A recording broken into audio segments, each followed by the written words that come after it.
Neo, man. I was hanging out having some family time today. There's some movie, I forgot the name of it already, and hanging out with my mama Dukes. She was gonna rent this movie, something Day, Dynasty Day, something Demise Day, whatever. And she was gonna rent it for $20. And I'm like, whoa. You know, I can just find it on some website and we'll string it on the TV, you know, just cast it or whatever. That's the good thing about having these smart TVs, you know, they're so cheap at Walmart. You could just get like a little $200 smart TV. You know, they used to be like $800, $1,500, and you could just cast your phone onto these TVs now. So before I went to prison, smart TVs, 4K TVs, they were like at least $899, you know, $900, $800 a TV. You know, mine was like $220 after tax, you know. And so you don't even got to rent a movie no more. You could just find the movie on a website and cast it, you know. So that's all we did.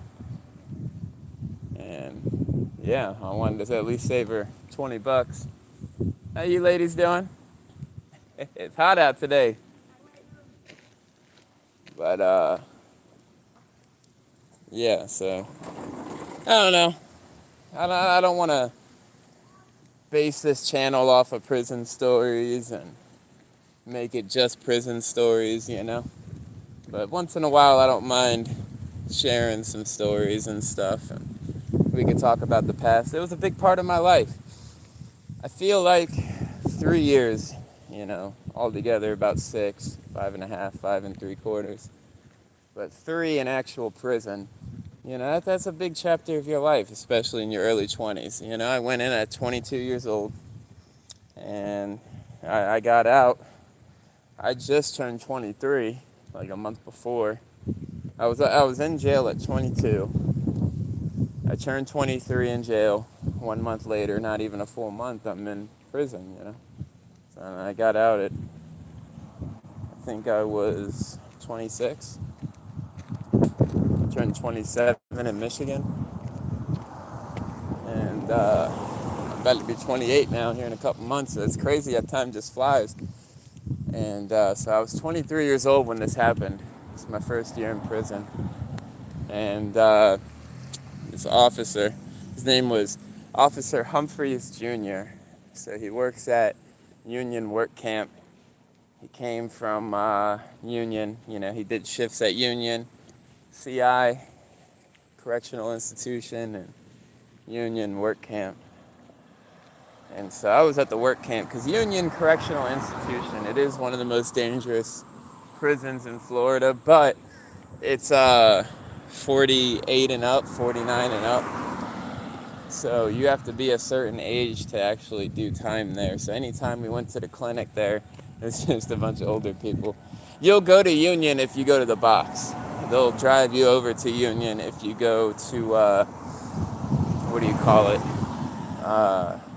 Segregation, or if you got to do 60 days in the box, and you know I went to the box a couple times, and I went to the box for a fight, and I went to the box for a cell phone that I was using. I had my buddy's cell phone, and I fell asleep with it.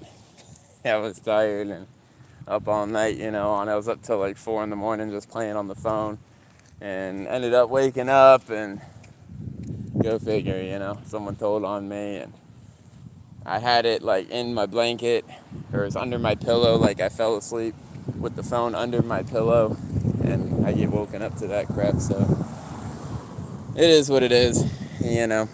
But this specific story, and it's gonna be a couple stories, but one, the title of this video is based on what happened to me.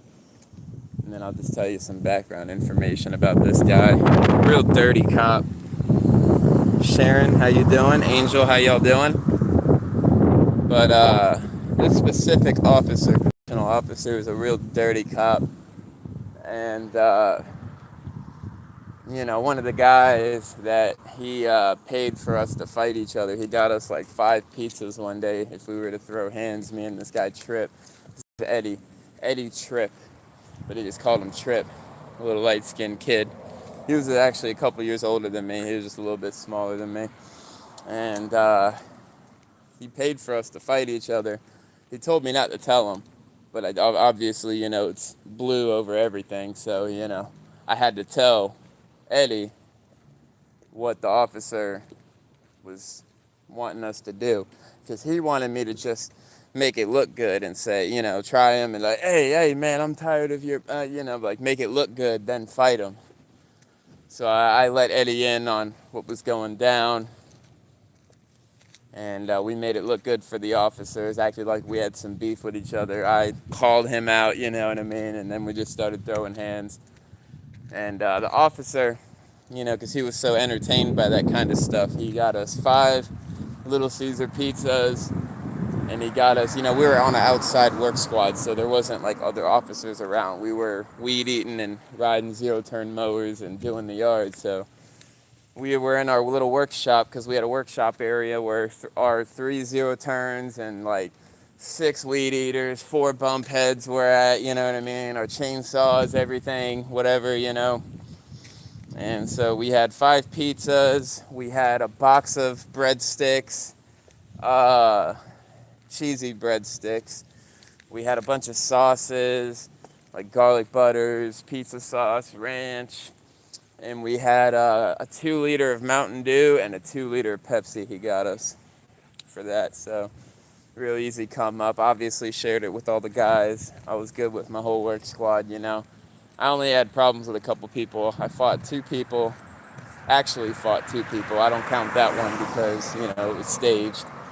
And I only had like problems with 2 people on that whole work squad for a year and a half that I was on it. And maybe a little less, 1.5 years. So anyways, Officer Humphreys Jr. There's 2 of them. The dad is Officer Humphreys. He just works at the main unit, and he's an older fellow. And he works in the training facility, so he trains all the new officers. And there's a bunch of trailers. We go there once in a while, and we weed eat everything, and mow everything, mow all the grass. And then you got Officer Humphreys Jr., who's like 3 years younger than me, about my size, athletic build, works out, hits the gym, nothing serious, nothing crazy, lean physique, so, but a little bit smaller than me. And he thought he was some hot guy, because he did MMA. And, I give it to him, he knows some takedowns and stuff like that, and he knows how to, whatever. But he really tried me one day. It was July. So there was this other officer named Officer Roden, and he was a real scumbag. I've watched this officer make a disabled kid, and who just had a meth problem, excuse my language, and he made this guy, he was like maybe a year or 2 younger than me. He kept going to jail for possession of amphetamines, and he ended up being a habitual, so they gave him prison time. And he was real slow in the head. He didn't bathe or like shower for like a week or 2 at a time. They like, everyone in the dorm like forced him to go in the shower one time. It was crazy. And is that a wig? Yeah, this is my wig. And oh, happy birthday. Appreciate that, Bailey. Thank you. Happy birthday. And yeah, this is a wig. What was I saying? Yeah, Humphreys lost it one day. And Roden would always feed in his ear all these lies and, a bunch of crap. He told Humphreys one day that I was talking crap about him. And bro, like, one thing about me, I'm not stupid enough to say stuff about him, because that's just going to screw you in the end.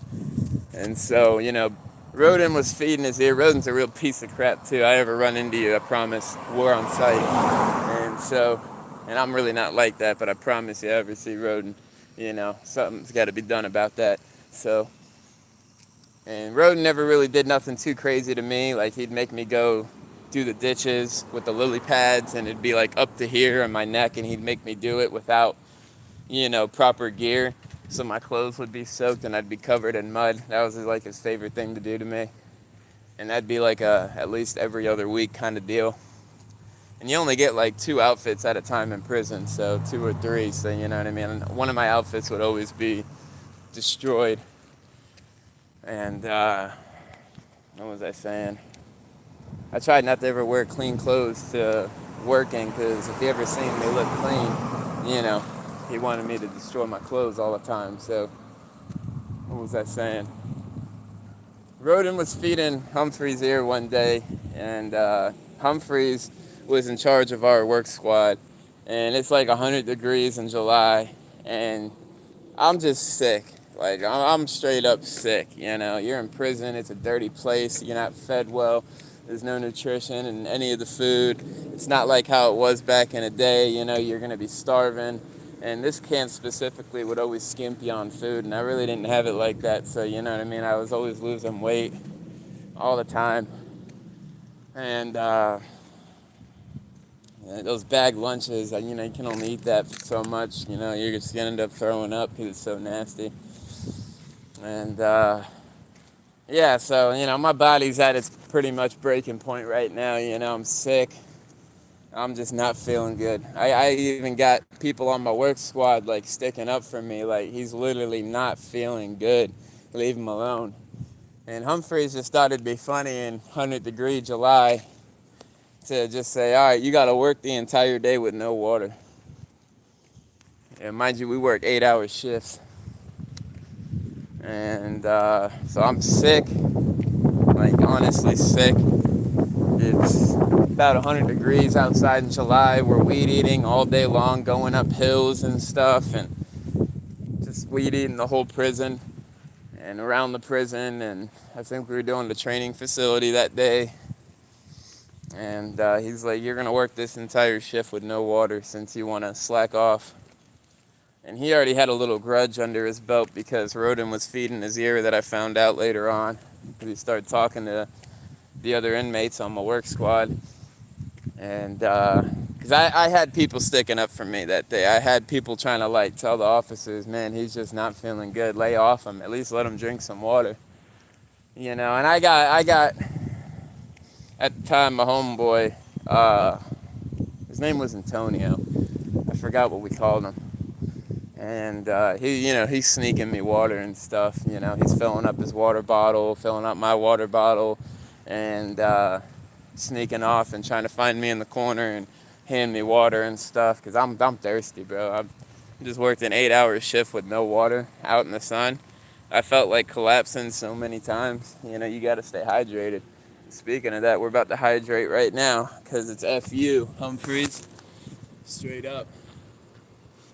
And yeah, he just lost his mind because Roden was telling him I was saying all this stuff and doing all this stuff, and I was saying some stuff about, I'd kick his ass and stuff like that, excuse my language. And so Humphreys called me out on it, He's like, when we get back to the shop, it's you and me. I'm like, I'm not going to jail, I'm not going to the box. I just, hit community custody at this time. So which means I was eligible for work release. I think I already did sign up for my work release papers at that time, and they get to see that, so they really like picking on people that were in community custody.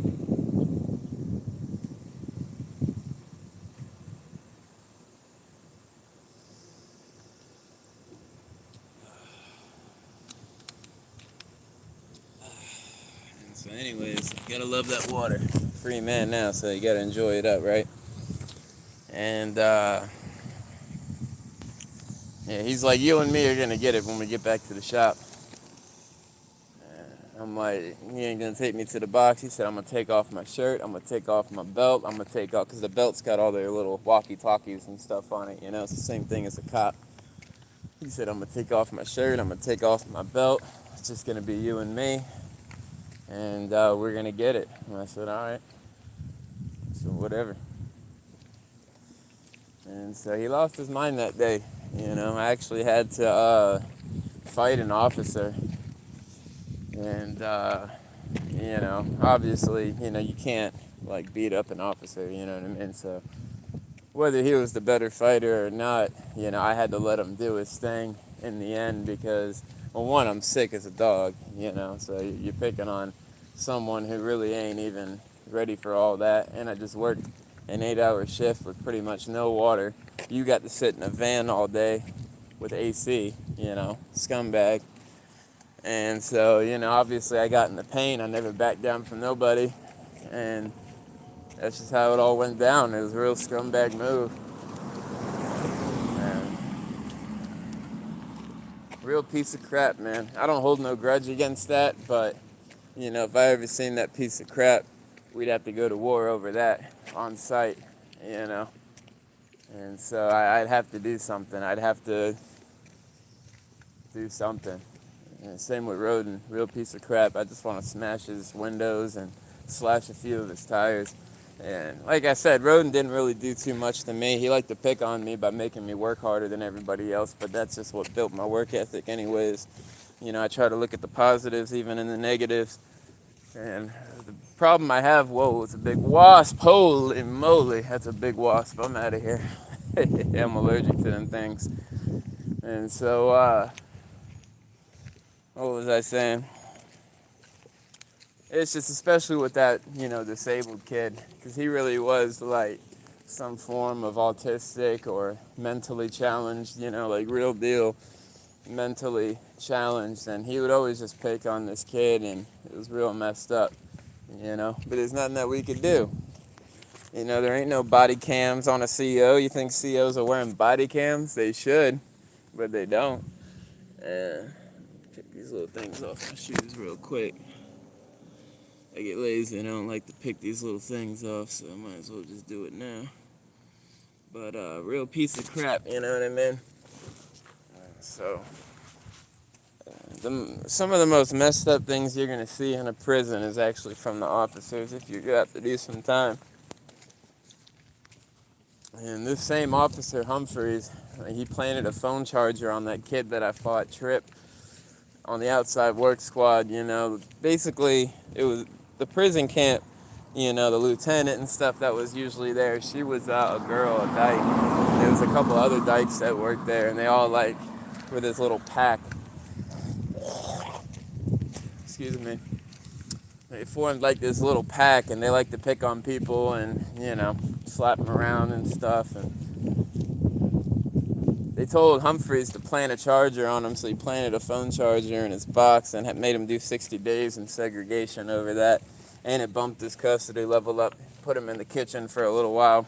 I ended up dropping back down. He got put back on our work squad again, which is interesting. But, yeah, so it was a real messed up place that I was at. They shorted you on food more than any camp I've ever seen. I've been to a few. And if they didn't like you, they messed with you. They always flipped your bed and destroyed your drawer. They always, wanted to search you, and they kept their eyes on you. They always were, I was even targeted for a little bit by the Dyke squad. And, they'd come mess with my bunk for a little bit. It's once they found out I had something in on the cigarettes. And once they found out that I was working with the dude who was getting all the cigarettes in, they wanted to start giving me a hard time about it. And real crazy. I got caught with a pack of cigarettes one time. They let me go. True story. True story. I got caught with 18 cigarettes. And just a random search, because sometimes they'd pull you to the side and want to search you. I had 18 cigarettes in my sock. And I was on community custody and all. They took them from me. True story. And And I was surprised I didn't go to the box, but it was just kind of because, I've been there for about a couple years now and never really got in no trouble except for the cell phone. But that's normal stuff, you know what I mean? So,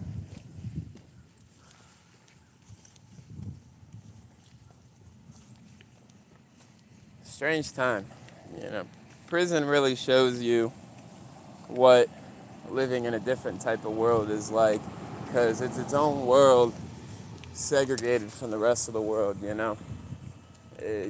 You're inside this fence. There ain't no, there's some cameras, but that don't matter.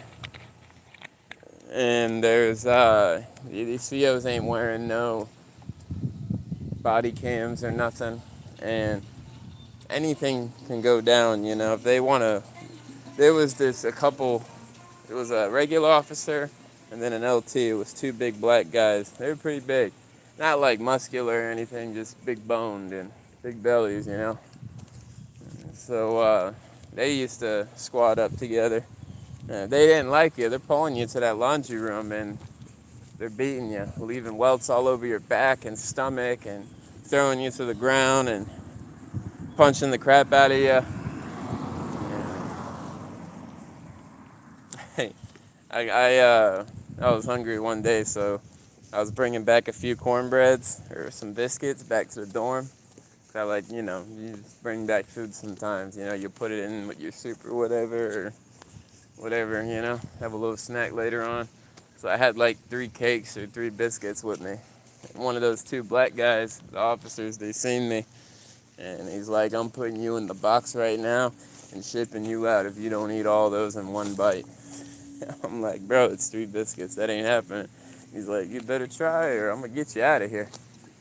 You keep trying to bring back food, and I done told you about this the other day, so I done shoved 3 biscuits in my mouth trying to eat them all at once, and somehow I was able, they were smaller, and so one was kind of big, and then had to eat 3 biscuits all at once. He ain't even say nothing after that. He ain't even look at me, say nothing. He just started walking away. When he wasn't looking, I just spit all that shit out. Excuse my language. Real a-holes in there, man. COs are real scumbags, real pieces of crap.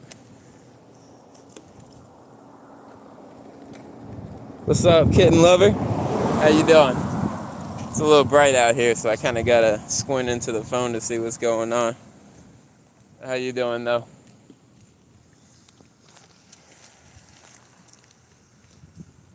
It's a messed up world, like I said, they can really screw you. They can screw you. If I had an officer just mad at me one time, sent me back to the dorm so I couldn't go eat chow.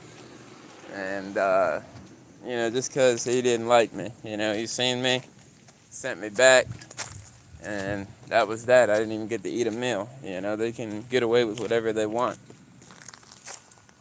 You know me, we're criminals, so, or at the time, criminal mindsets, it's always we got to get one back. So I ended up going to dinner twice, and I think one time when that happened too, I ended up just sneaking out and going with another dorm. People looking at me crazy, like, man, you should have just ate a soup. Nope, I wanted to eat.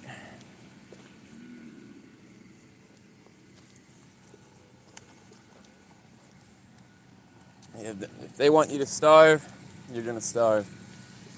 If they want you to, they can make you do whatever they want to do. I had one, so I got caught getting a tattoo, and someone was asking to see my tattoo, so I'm just not really thinking about it. I was at the rec yard hanging out, and I'm letting them check out my tattoo. I just got half my forearm done. And, one of the higher-ups seen me, and, there you go. You're going to be scraping my laundry room with a toothbrush, all the cracks for a week. I only had to do it for like 3 days, for like an hour. No, it was like 4 hours for 3 days. Crazy. And they got control over you. They can make you do whatever they want, Real messed up. Humphreys was a piece of crap.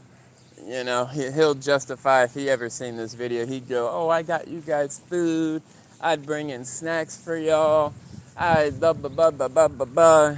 Real POS. Real POS.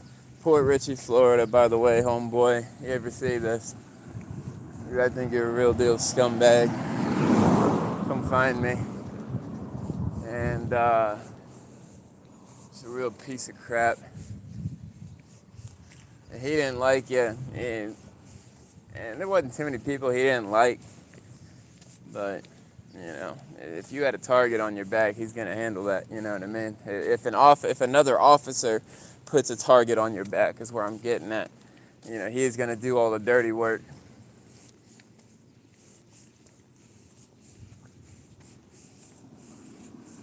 You know, but you're going to make someone work outside and weed eat all day with no water. You're POS, dude. You know, if that's all I ever had was a drug charge, so that makes you a POS. You know, it's not like I had some gross charge. If you have gross charges, you can't work outside anyways. You know, if you have like certain types of charges, your custody level will never go under a medium. You know, so you're going to be stuck at a maximum security level or a medium security level. So you have to be a minimum to go outside. You ain't ever going to get to a minimum. I didn't think I was ever going to get to a community because people would be doing less time than me, and boom, now they're community, you know? I done told you I got caught up with a couple things, so it's 5:28 over here. It's 5:28.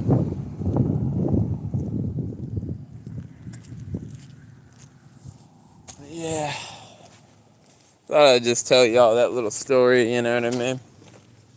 If you just tapped in, you know, we watch it from the beginning. And we're on our way right now to go hit the park. Like I said, I figured I'd tell y'all that little story. I'm probably going to hop on here later tonight. I want to start streaming. I got a couple GTA games on my computer. I downloaded an emulator for Android, and I purchased Vice City and San Andreas back in the day, so I just downloaded the mobile versions of those games on my computer. Thinking about streaming those. So we'll either do I might just do a video, like 2 long videos of the full gameplay, and call it at that. Because I kind of want to start playing all the different GTAs, and I want to save up and get a nice capture card and stream all the GTAs on my PS3 as well. So, some stuff we got to figure out there. But I'm going to tap in with y'all later on. I'm on my way to go work out right now, so I'll catch y'all later.